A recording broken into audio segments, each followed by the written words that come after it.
నా నోరైతే అసలు ఊరుకోదనమాట. గమ్ముగున్న దాన్ని గమ్ముగానే ఉండను. మొన్నైతే స్వీట్ తినాలనుంది అన్నాననమాట. ఇంక డ్యూటీలో ఉండి ఇంక ఫోను చేశారు. ఇంక బందర్ నుంచి స్వీట్ తెప్పించమంటావా అని. సరేలే తెప్పించండి. తెప్పిస్తే లడ్డూలేగా తెప్పించేదని నేననుకున్నాననమాట. ఆయన తీరా చూడబోతే హల్వా తెప్పిచ్చారు. దీన్ని చూస్తుంటే ఇంక తినలేక, ఇంక పడేయలేక నానా తంటాలు పడాల్సొస్తుంది ఈరోజైతే మటుకు. రాత్రి డ్యూటీ దిగి వస్తా వస్తా తెచ్చారనమాట.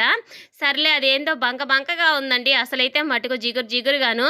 ఇంకా ఆ టేస్ట్ కూడా అదొక రకంగా ఉంది. ఎప్పుడూ తినలేదు నేనైతే మటుకు హల్వా అయితే మటుకు. కేకులాగుంటది చూడండి. ఆ హల్వా అయితే తిన్నాననమాట ఇక్కడ షాప్‌లో. ఇదేందో బంక బంకగా ఉంది. ఇంక దీన్ని ఎలా తినాలిరా నాయనా అని మా లడ్డుగాడిని అడుగుతుంటే వాడైతే అస్సలు నోట్లో పెట్టుకోలేదు. ఒకసారి మా ఫ్రెండ్ తెస్తే నేను తిన్నాను మమ్మీ అసలు బాగోదు మమ్మీ అనైతే చెప్తున్నాడు. బెల్లంతో చేశారండి ఇదైతే మటుకు. నెయ్యయితే పోశారు. డ్రై ఫ్రూట్స్ అయన్నీ కూడా ఉన్నాయి. కాకపోతే టేస్టే డిఫరెంట్‌గా ఉందనమాట.